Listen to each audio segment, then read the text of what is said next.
Wrth deithio trwy Wynedd, dyn ni'n mynd trwy'r trefi ar hyd y dyffrynoedd ac i mewn i'r mynyddoedd gan gwrdd â haenau pob oes a phob un a'i hanes ei hun i'w hadrodd.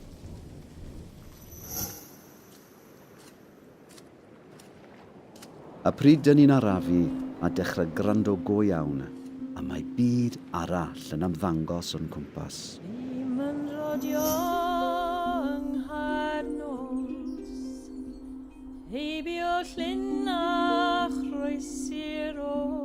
Dyma dirwedd lle creuwyd merch o flodau, lle gwisgodd coed arfau a mynd i ryfela, a lle does dim ffin rhwng pobl, natur a hyd.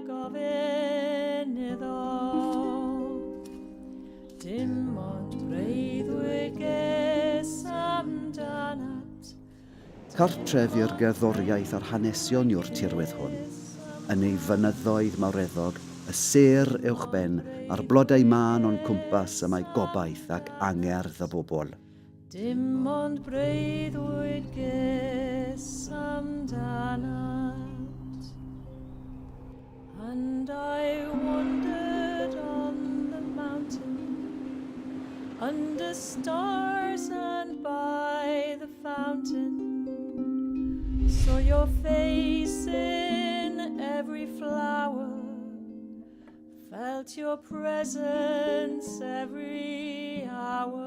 Troediwyd y llwybrau hyn llawer gwaith o'r blaen, ac mae'r straeon rhyfeddol a gogoneddus hyn yn cydgerdded â ni.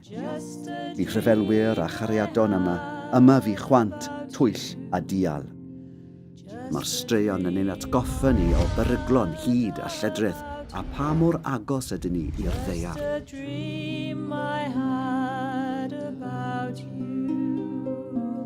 Dim ond breuddwyd ges amdanat. Dim ond breuddwyd ges. Pryd mae'r stori a'r gerddoriaeth yn dechrau, rydyn ni'n cydgerdded arno. Na fallai bod hyn i gyd yn teimlo fel breuddwyd, ond y mer yn esgyrn, rydyn ni'n gwybod ei bod hi gyd yn wir.